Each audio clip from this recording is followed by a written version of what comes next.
And we're back. Thank you very much for staying tuned. And when you've got ladies like this, I don't blame you. So, girls, we're going to start our previews. We're going to go through a few more games later in the program, but I just want to start. North Geelong, 4 wins, 5 defeats entering last week. So, did they get the win? No, they didn't. They lost to Thompson last week. So that would bring them 4-6 now. This is a must-win game. Absolutely. Who are they playing, and how are they going to go? Ooh. They're playing Werribee, so very tough match. So that's 3 in a row then. And you're right, it is a big game for them because they've got, and we'll talk about it later, but they've got Belmont and Winch sitting just behind them, also fighting for finals, and Anarchy who are sitting 6th, so they don't want those guys to creep up on them, and they don't want Anarchy to get away from them if they want to look at finals potential. So, big loss last week against Thompson surprised me. Yeah. They did play. Can't remember who they played the week before, but it was another tough game for them. So I wonder whether they were just Thompson? trying. North. So I wonder whether they were just trying to recover from that match. I don't know. Well, they would have played North Geelong. No, hang on. They would have played. They would have hosted Bannockburn, and then they would have travelled to Thompson. So there you go. So it was Bannockburn they came up against, and that was a really tough match for them. So whether they just struggled to have another strong game against another top team, but you're hitting the top of the ladder. Tough. It is. Look, I don't know if there's been any changes with North Geelong either. As I said, Shay Rowbottom's the captain for North Geelong. She's been shooting really well and leading the girls really well. And look, I wouldn't put it past Birdie. He's probably got a couple little secrets under his... Maybe a yellow dot in the circle. But he's an experienced coach, and he's obviously got the respect from the girls down at North Geelong, so he knows what he's doing too. So I certainly wouldn't rule North Geelong out at all. But having said all that, Werribee, Werribee Centrals, they're just too strong. At Werribee too. At Werribee, yeah. Now, we mentioned the record, and please, everyone, when you're at your game today, first buy your record, that would be nice on my behalf, but then go have a look at Madge Anderton's netball noise. She's been doing it for a few years now. It's fantastic. We've now got the goal scorers, which is not just for the A's to D's. We're incorporating the under-17s, 15s, fabulous, 13s, because it's really important to look at the stats and see which girls are up-and-comers. So that's my first question. I've got a few for you girls, because I don't get this much time on the show. How often do we see girls in that under-17 make their way up to the higher levels, or is this a rarity? Oh, look, I think it's happening a lot this season. I think that it's throughout the senior sides that a lot of under-17s are getting 2 games, and it's great to see. I've seen it more, I think, this year than I have in previous years.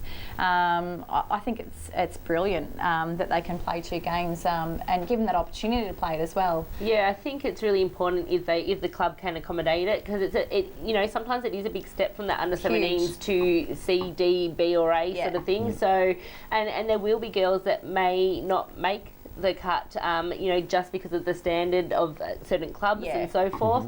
But, if they can get the opportunity to get up, like I said, we've got young Callie that comes up with us, and Brittany, a couple of the girls that train with us as well. So, even though they might not be getting court time, if they can get in there and train with those senior girls, it's really important for them to do so. And even just sitting on the bench for the day, it's a great opportunity for them to listen to the coach, a senior coach, and it's also, to be sitting on the sideline watching is just, I think it's a great experience for under-17 girls. Yeah, definitely. Yep. I couldn't agree more. and so I've mentioned the under-17s here. Let's lower it now. Let's say under-13s. Would you welcome a young girl, a year 7, to maybe do those roles like water girl and all that sort of stuff? Because I think a lot of and I'm not singling any clubs out, but I think some clubs right now are a bit further in terms of incorporating their future, making girls feel welcome than other clubs. So just how fundamental is it to have that family environment? Absolutely. I mean, it goes both ways though. You want your seniors to be there to watch and support the under 13s and 15s, 17s as well. So it does go both ways. You need the seniors to be down there, and I think it certainly motivates the juniors to see the seniors down there as well. But definitely having them doing the roles around the club, I think it's so important. Yeah, look, as a senior player myself, it is, it goes both ways. because it's really hard sometimes, you know, to ask your A and your B girls to get down there at 9 o'clock in the morning to watch, and you know, then sort of to be there for the whole day. But you know, I think encouraging the young ones definitely to be involved and to hang around, because the more that they actually watch, exposed and to it. yeah, the more exposure they get. But you know, I guess at the same time, it's hard to get them to stick around sometimes, because they are there at 9 o'clock in the morning, and they are part of families that, you know, might have other things on and that sort of stuff. So, you know, if you can, you know, have family days and do all that sort of stuff, I think that's really important for the club and beneficial. So, the final one on the nostalgic front, for me, and then I'll ask some more questions, because I'm just going to ask questions today. Don't worry, we promise we will preview the rest of the games after break. But girls, looking back on your junior careers, which I'm guessing were not that long ago. That's why I laughed. Did you actually have favourite local players growing up that you looked up to in those senior teams, or possibly? Do you remember? Well, look, I didn't play a lot of netball in my junior years, just through the school, my high school. I didn't play at all in primary school, but I started at East Geelong. I was there for the first round, the first time GDFL actually existed. So how many years ago was that? So showing your age. I'll say it was in the year 2002, but I'm not going to do the maths. Yeah, look, you don't need to do the maths. I was very young, let me just say that. But I've spent most of my life at East Geelong, so yeah, juniors not so much. Oh, look, You've been around. I've been around netball. So, look, you know, I started my career down in Torquay. I was a Torquay girl, did all my juniors and a lot of seniors down there. In terms of having a player that I looked up to in the local, probably not so much. Well, not that I can remember.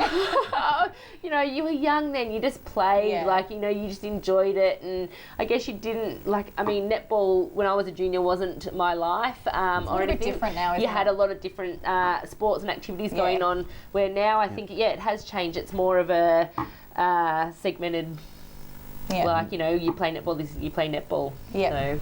Yeah. What about yourself, Alex? Do you have any netball favourites, or? Oh, well, every Commonwealth Games I do get out the green and gold and go a bit, you know, when I was a bit younger, you had your, you had your Liz Ellis and all that. But we've had a few Geelong representatives in our national team in recent years, so I'm not going to say their names, but one thing I am going to say is, girls, we're going to have a break. We still have 5 very exciting games to preview afterwards, so stick around. You're here on the Netball Show.